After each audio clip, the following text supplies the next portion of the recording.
So in this movie, Mia, who's played by Kelly Rowland, is married to this anesthesiologist who's currently out of work. Apparently, he had gotten in trouble for being high and drunk on the job, but he's pretending that he's not out of work because he's a mama's boy and he can't face up to telling his mom that this is happening. So they're keeping up pretenses that he's still married. Meanwhile, Mia is the one who's fronting all the bills. So the mom is up in their business like no other. So in the beginning of the movie, we see where they're in therapy, they're in the middle of a discussion, and his phone beeps. Of course, it's his mom. He has to take it, and he's telling the therapist, "Okay, we gotta wrap this up because it's my mom's birthday and all this stuff." So right in the middle of the therapy session, he has to leave. So Mia says, "You know what? I'm staying. You go ahead." And so the therapist is asking, "Does this happen all the time?" Obviously, he's a mama's boy, and she feels like, the mom is more involved in the marriage than she is. So anyway, he leaves. Later on, we see where they're meeting up for dinner, and the mom has smart things to say. Oh, here comes a queen or something like that, because they were already there. She had apparently been coming to dinner from work, and the mom always has something smart to say. So when they're doing the seating, she not only did the mom bring his ex-girlfriend to the dinner, she had smart stuff to say with the wife there. And then she said something about her being a better girlfriend, or maybe she could be his second wife, some snarky comments. When it came to seating, she said that her and her friend could sit at the other end of the table, but seats this girl next to Cal, who's Mia's husband. And so, she's putting up with a lot from this lady. So anyway, she's happy that she could sit with her friend. So apparently her friend is married to Cal, her husband's brother. So they're chit-chatting at the end of the table. And, they get done with dinner. And, of course, at the end of the dinner, they're going home in the car. And Mia and Cal gets into an argument because at dinner, Cal had presented a watch to his mom for her birthday. Of course, guess who's paying for this extravagant birthday present? Mia is, because he's not working. So apparently this is the first that she's knowing of this present, and he's saying, well, he sold the piano to pay for it. Well, he claimed that the piano was hers, but was his, but apparently she was using it, or maybe he had given it to her. But his excuse was that she hasn't been using it, so he sold the piano. So they got into a little bit of an argument about that. So later on, we see where Mia meets up with this guy. His name is Matty, and he seems to, I think they alluded to him being a part of some family, or I want to say it was some drug family or something. But anyway, she had done some work for them before, and so he's petitioning to her to talk to this guy. No, I think it was before dinner. I think it was the place that they had dinner that I think it seems like he owned it. But he was asking her to talk to Zyair Malloy. And so apparently he was this guy that her brother-in-law had bought some paintings for, and he was saying that he needs to get rid of them because apparently he's going to prosecute the case, because the painter, Zyair Malloy, is going to be on trial because they have a case against him because they feel like he killed his girlfriend. Now, this guy wants Mia to represent Zyair, or at least talk to him, because that's what he wants. So now she feels like this is going to be a conflict of interest because, they're on both sides of the case and they're related. So he convinces her to talk to him, and, she decides, okay, she'll meet up with him. So the meeting is kind of weird because she wants to know what everything is about, but she said she hadn't agreed whether she was going to take the case. She said she would look at the case notes and give him an answer. But then when she meets up next, she's asking all these questions as if she's his attorney. And I'm like, I don't think this is typical attorney process.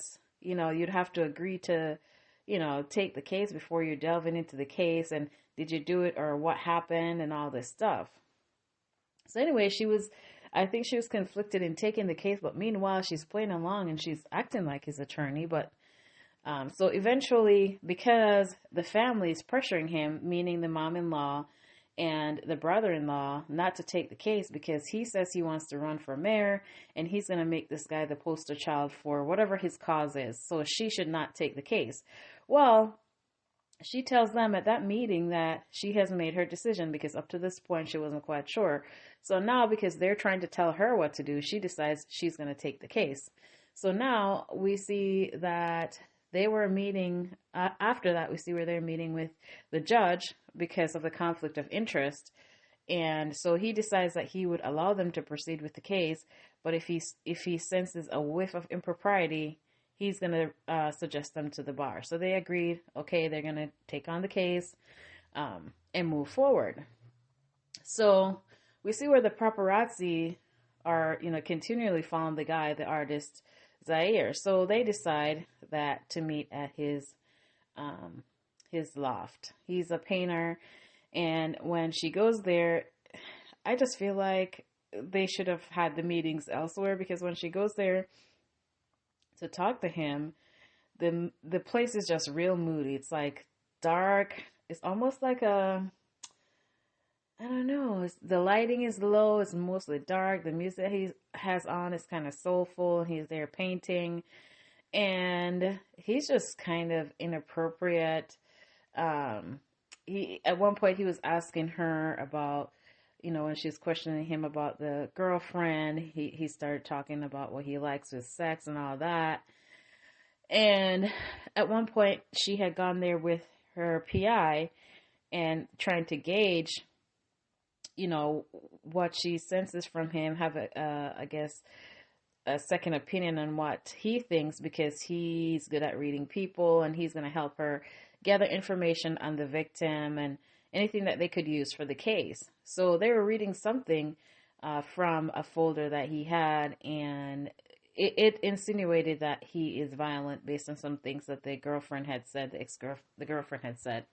And so the PI showed her, Mia, a page in the file and to read, because it was suggestive that he was violent during sex. And she reads it out and looking at him as she's reading it. And I was like, this is so inappropriate. She could read this and get the point of what he's saying without reading it out loud or without looking at him. So it's almost as if, she's reciprocating his advances in a sense without really doing so.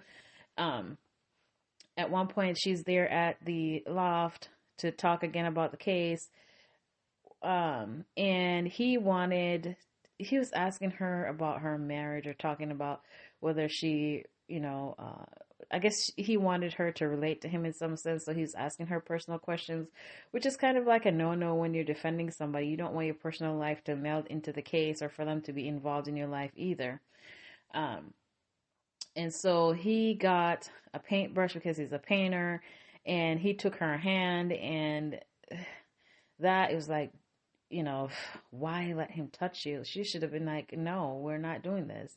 But anyway, he let her bring her over to the painting board. She sat down, and he took a paintbrush, asked her to close her eyes, which she wasn't trying to do. She objected a little bit, but then she did, and he wanted her to think of a color, and then he held her hand to paint something on the thing. So this was just so inappropriate going on. So after a while, she decided she's going to leave.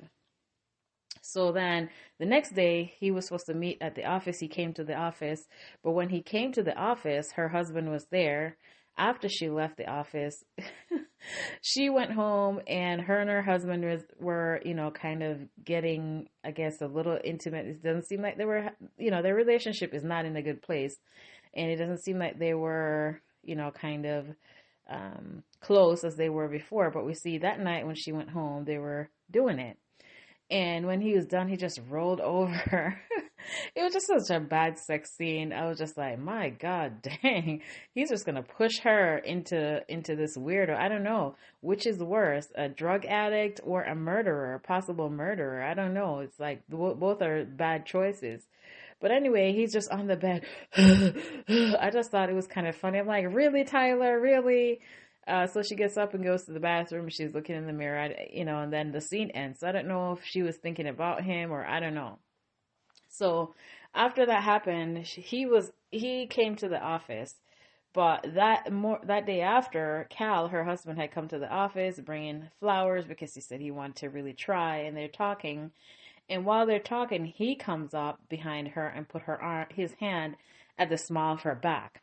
Whoa, buddy, how inappropriate! And so he was stretching out his hand to introduce himself to Cal, and she's like, "No introduction needed. No, thank you."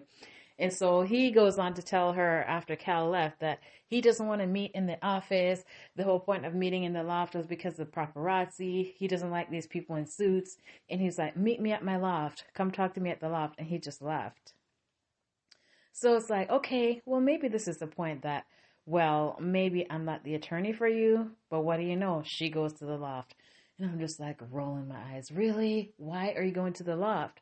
Once again, when she goes there, it's the same type of slow music, moody, it's dark, he's painting. And so this time, and you would think that she would just leave when he starts this again. So he's like, oh, after she started talking to him, I don't remember if she even got any questions out at this point. Tell him, admit it that you're attracted to. No, he tells her how he's attracted to her. He likes how she smells, how his hand feels on the small of her back, how her brilliance and all this stuff. And she's trying to force her to tell him that she's attracted to him, when she's like, no, that's a lie, and or whatever. And so he's like, if you can't admit it, I can't trust you. And she's like, not admitting it. And she's like, okay, well, if I can't trust you, I need a new lawyer. And she's like, fine. But then he says, after a while, he got annoyed and he was like, I'm going out. I'm going dancing or something like that. And she's like, okay, you're not supposed to go out. So he insisted on that. He's like, get your stuff. I'm going out. And he's like, move it, Mia. And you would think, like, red flag, something is up with this guy. Something's weird. He's claiming that he didn't kill his girlfriend. But yeah, his mannerisms are creepy and he's pushy. It doesn't really have to lead to murder, but something's not quite right about this guy. So anyway, she pretty much got kicked out. And so he went one direction after she got to the parking lot, and she's going to another to her car. So as he's turning a corner, she follows him. Why? So he goes to this place that's supposed to be, he said he was going dancing. I don't know what kind of dancing it is. They were playing music, but you could see where there were people having sex out in the open. She's looking around, going through, and then some guy propositioned her, and so she ended up leaving. All right, so the next day, she went back over there. After Maddie had called her, which is a guy who had recommended, she talked to him. He's the person who's trying to get her to be his attorney, and that, he's in a bad place and he really needs to talk to you and maybe talk some sense into him and whatever. So he goes over there and he apologizes for last night, and she was like, I'm just trying to set some boundaries and whatnot. And so he says he wants to be the first to apologize or whatever. So anyway, after he kind of apologized, he tried to kiss her or something like that. And I think they maybe had one kiss or something, and she pulled away. And then, what do you know, after that, we see some girl appearing naked out somewhere of his loft. And he's like, oh, this is somebody from next door. The girl says she's somebody from next door. And he takes her and goes one way, and she's just standing there looking. Why are you here? Just leave. So anyway, as she's leaving, we see him in the loft, and he's out in the open. They're doing some stuff, some sexual stuff. And so she decides to leave. Finally, take a hint. It's either you're going to join or you're going to leave. Like, you're the attorney. This is so inappropriate. So anyway, she finally leaves.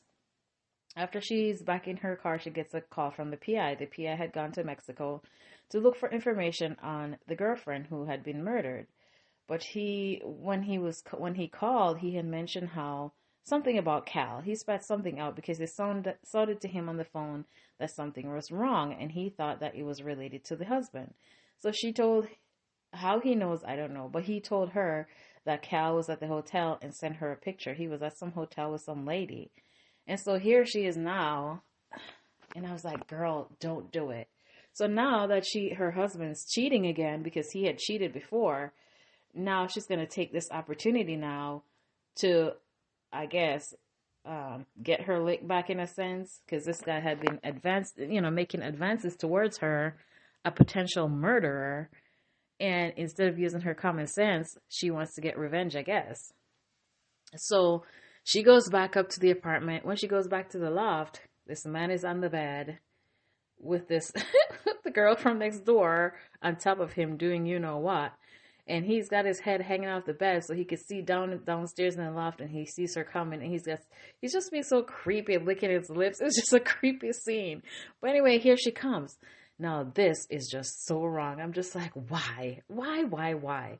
So the girl is on him, and the girl, when she comes up the stairs, the girl gets off of him and scurry off, and now he's just done making out with this girl, and now he's kissing Mia. I'm like, ew, this is so nasty. And then this scene is just weird because after that happens, she pulled away again. He goes over to a place and got some clothes, and then they left and went out riding on the bike. What? How do we go from making out, people having sex, and then now we're leaving the loft to go riding on a bike? What? So now after they left the loft, they went out riding on the bike, and then they came back. And then they really got into things, like they were getting into it, pouring paint all over each other and doing it in the paint. And I'm like, okay. So then the next morning she woke up, she was in bed, and Zyair wasn't there. So when she looked up in the ceiling, there's a picture of her looking down. It was like not a picture, like a painting of her looking down, and she's looking like, what the hell? And then he came in, and then shortly after that, they got out of bed. And then we see her in the tub, like washing off the paint, and he was there, whatever. And she looked for a second, but I'm like, man, that is creepy. And when did he get a chance to put it up there? At what point did he put that painting up there? Had it been, it couldn't have been since last night because they were busy. So at some point he was obsessing over her. No, that's creepy. So then after that whole thing happened, they ended up being intimate, and then we see where she was bringing over his case files to his place, and she was talking about another attorney in their team, and so it seemed as though she was gonna take herself off the case. That's what I thought, or at least that was the impression that I was getting. So she finally made it back to work, and when she walked into the office, there was her husband and her friend Charlize, who's married to Cal's brother. So her sister-in-law and her husband. He's like, where were you? So she claimed that she was working and she had to stay at a hotel. And he was like, why didn't you answer your phone or whatever? She claimed to have been busy or whatever. And so they wanted to go to the office to talk about it. And this was after Charlize had mentioned them being at the Kingston. What's the name of the hotel? Whatever hotel it was, the Winston. Yeah, the Winston. So it occurred to her that this was what Jimmy was referring to, the PI. So they were also there, and they explained that the mom wanted to be closer to the hospital or something, so everybody was there. So it wasn't that it didn't seem as though Cal was really cheating. There's a photo of him and some woman, but it seemed like they were there in a group. So now it seemed like her whole revenge with Zyair was like misguided, and it seemed to me that in this moment she's realizing what she did. So anyway, after that happened, we see where she was talking to Jimmy and kind of voicing regret about what happened, and she needs to get off the case and all that. And so he encouraged her to talk to the gallery owner, because the gallery owner was saying that she had a story to tell, and she was going to be testifying for the prosecution, for the prosecution.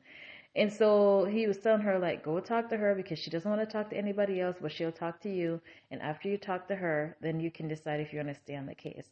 So she went to go talk to the gallery owner. So when she arrives there are people protesting outside because of the fact that she was showing that Zyair's painting, and he's believed to be a murderer.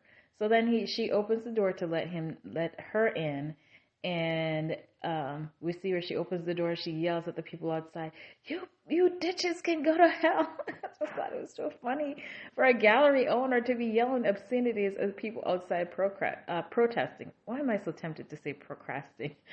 Okay, so the gallery owner is somebody that Zyair was seeing, and I guess, sweet talked or whatever, and took what she had to offer, because she offered stuff to him and he took it. He showed her work and took her around the country to show her work and helped him build up, I guess, some bit of notoriety in his art. And then when he was able to, he left, which he had told Mia this before, that when he was able to, he just removed himself. So anyway, so she asked him, she asked, Renee asked Mia, "Are you effing him yet?" And she's like, "Excuse me?" But she knew. It seemed like she could read her very well. And so she was telling her about the story of how, she had just broken up with somebody and she had went there and he asked her to close her eyes and think of the color and paint the wave or whatever, which was the same thing that he had done to her. And so she's like, "Oh crap. There's this is kind of like his method." And then she said that when she woke up, he had pictured, he'd finished the art that she had painted, and there's a picture of her, and he had put it over the bed, just like what she had found. So after she got done talking with her, she realized that she had been had. He pretty much just, smooth talk her, and she's fallen for the same crap that he had done to other women. So she stormed after that. She went back to his place, and she came into the loft. He's talking to her because, he's painting, but she's upstairs. She went to the bed, stood on the bed, and peeled off the first painting from the frame, which was hers. And then she peeled it off. There's somebody else, another girl, peeled it off. And so this is what he's doing to all the women, it's just one painting over the other one. And then she peeled off down to Heidi, and he said something about die bitch or something like that. Something to that effect, and he tried to explain it away, where she stormed out and said, "I'm done with the case, I'm off the case." But I thought she was off the case already, but now I guess she's for real off the case. So then she went back home, and I don't know if it was her house or if it was the mom-in-law's house, but we know that her and Cal got there, and there was Ray, the mom-in-law, and was Charlize there at that time? I don't remember. But anyway, it seemed that Ray had some information because he's the attorney, and Cal ended up admitting that he had been in rehab, he was out of work, and of course the mom-in-law blamed Mia for that. And, she told him that Mia's been carrying everything this whole time, taking care of them or whatever. But then now Ray wanted to let his secret out that he's been carrying that, "Oh, I heard you went to the judge today and something about an inappropriate relationship with a client." So now Mia had to confess about being involved with Zyair. And so Cal asked, "Did you sleep with him or whatever?" And of course she admitted yes. And you should see the fake crying, one little tear, which I thought was hilarious. But he got mad, and the mom, of course, said, "You leave." And so then she goes outside, and then her friend Charlize comes out after her, to try to comfort her because of all this stuff that's going on. And we see Ray comes outside and tell her the kids need her, basically get away from the enemy. So we see after that, we see where Mia is in Mexico. No, not Mexico. It looked like Mexico to me in the show. She's at some resort. She's by the beach. She's at the beach bar, having a drink, and she gets a call. And did she get a call? No, she was watching the news. And then we find out a little bit after that she was actually at a resort in the Dominican Republic.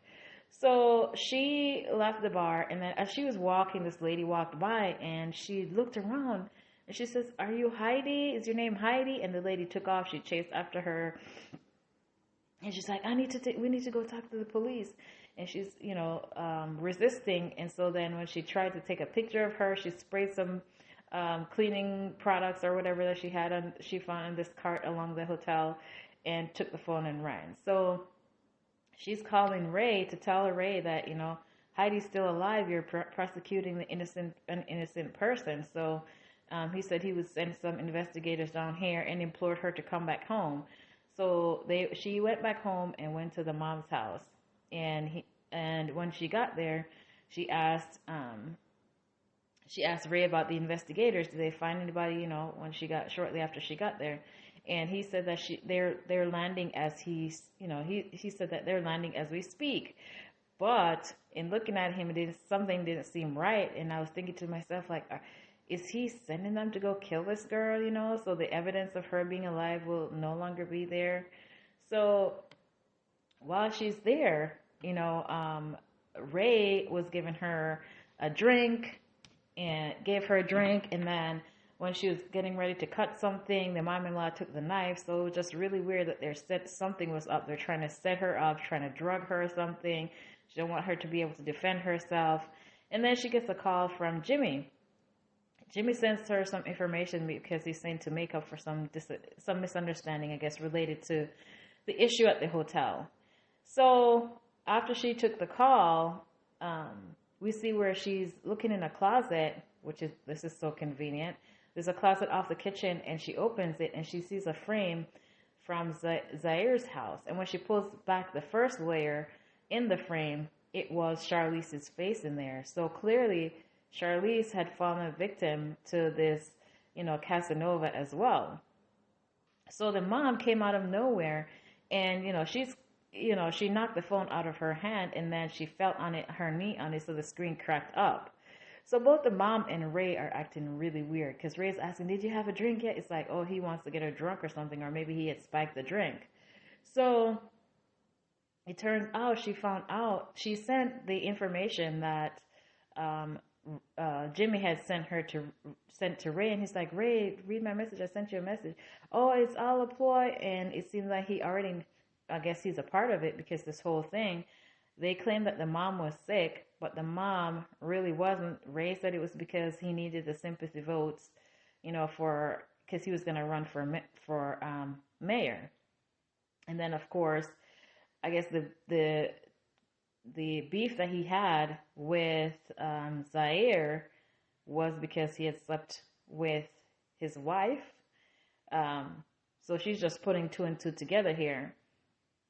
So then after that, now the attack Ray is telling Charlize to stab Mia, and she's like, no. She turned around to go at him, and then of course she got knocked out. She was laid out on the floor, and then everybody's fighting now. The mom, Ray, Mia, and then of course she's trying to get to the door, trying to knock it out, but it's bulletproof. And Ray's pulling a gun, and then after that we see where Charlize got herself up off the floor and hit him in his head with a pot or something like that. And so she was able to get the door open, and then shortly after she did that, then the mom was at it again and stabbed her in her stomach. So I'm like, oh my gosh, this is so tragic. But anyway, Mia made it out the house. She's running down the driveway. Shortly after that, here comes Ray after her. She got in the car. I don't know why she didn't just lock the door as soon as she gets in the car, but the door wasn't locked, and so he's opened the door, trying to pull her out and whatnot. Then here comes the mom jumping on the car. There were like two rabid dogs coming after her. It was just insane. So anyway, after that, she was able to escape from the house. She made it to the main road, and she's running down the street. The first car that came along, she's waving in the middle of the road, and what do you know, it's Cal. She's in shock. And she's happy to see him. And she's like, you got to call 911. She's trying to tell him what's going on. So he's on the phone calling 911. And I had a sinking feeling that he really wasn't. So then he gets in the car. He gets a call back. He's like, 911. And he's trying to talk as if, the police or whoever is calling him back. So then she hit something on the radio. I guess maybe enabled Bluetooth or something on the radio. And she could hear what they were talking about. And it was Ray on the other end telling him to bring her back. That she found out to bring her back. So now she's like, oh my gosh, she knew all along. But when she was at the house, they had claimed that Cal didn't know. So he was onto the whole thing that was happening. And he was saying, oh, well, Ray had told me to keep you in line. And I guess he's suggesting that his brother was saying, in order to keep a woman like her, he needed to like exhibit violence, I guess, to keep her in line. And so while they were in the car, he smacked her in her face or something. I was like, oh, hell no. She's been paying the bills for God knows how long, and you want to have the nerve? Okay. So then finally there was as they were driving along the road, there's a semi coming, and she quickly unclipped his seatbelt and then yanked the steering wheel. And so he was on the left side, so she yanked it, and then his side went into the semi, and so they ended up in an accident. We see him laying on the road, and it looks like he might have died. That's how it looked anyway. So after that happened, we see the news article talking about the cover-ups that Ray had been doing, and we see him being walked away. in handcuffs, and then of course Zyair ended up being free because they received anonymous information about the whole thing that's been going down. And so he's out of jail, and they were interviewing him, and he said shout out to MEA. Meanwhile, we see MEA on the corner, in disguise, big glasses on, and watching the whole spectacle of the reporters and whatnot. And so this is how the movie ended. So as far as my review on this one, I feel like it was a pretty good movie. It wasn't as bad as, typically when Tyler does serious movies, they're not that great. I feel like the comedic ones are pretty good, but this one was actually pretty decent. The only thing that I didn't, that was kind of lacking, the guy who played Zyair, I don't think he was a good actor. I don't know if it's because he has so much facial hair that you can't really see his expression, but his expressions just always seem to be the same. And even Cal, his acting wasn't that great either.